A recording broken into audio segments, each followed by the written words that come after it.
Sure, there's been at one point in your life you've been counted out of something. At this point, I would assume a lot of people counting the Lakers out, down 3-0, right? We haven't seen that a lot. What do you kind of draw upon just personally from your past about things like that? Like you said, I've been counted out. I think every stage of basketball possible for me. Even when you were dominating the youth leagues, you were counted out? Yeah, no, but I mean, college at best was the statement. But like you said, or like I said the other night, our backs have been against the wall for the last 2 months. We got to come out swinging. Nobody gives us any sympathy, being us.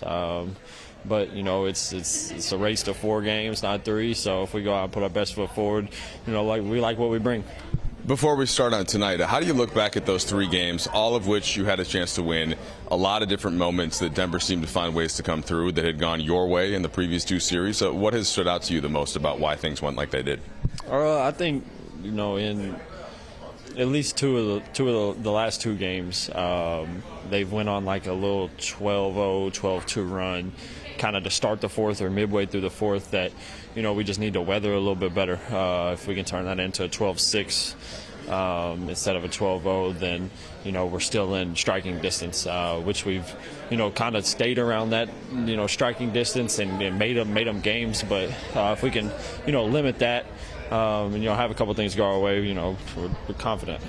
Denver's just hitting a lot of shots, a lot of tough shots in the perimeter. They haven't really had any of their key guys going cold. What do you see defensively out there as to kind of the shots that you are almost being forced to concede and why they've been able to hit those versus some mistakes and open ones? Yeah, I mean, anytime you got a player the caliber of Jokic and then, running partner Murray, those two create a problem for every defense they play.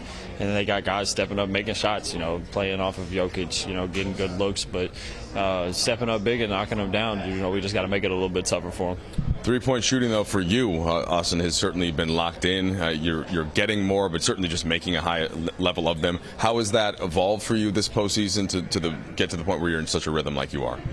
It's really just teammates put me in a good position, good passes, good, opportunities to just shoot shots that, I feel comfortable shooting, and that's really it. I trust my work. I shoot a lot of basketballs in my free time, so that's really it. I mean, just trusting my work and having, everybody trust me as well. I knew you were going to deflect, but just one follow-up. Like, is there a point, just second year in the NBA, where whether it's the legs or the distance or the different spots on the floor, the movement, where that just feels more comfortable than maybe it did? Yeah, for sure. I think you'll learn a little bit of everything you touched on there, like where your shots are going to come from mostly, the going through a whole year. I mean, obviously this is almost game 100 for us, but you learn those little things that can, help be successful. All right, last one for you. Just kind of one key for tonight's game, Game 4. I know you can't think about the whole series, but just how do you win tonight? I think we got to get back in transition defense, limit their transition points, because I feel like when we get them in a half-court situation, we've been pretty good.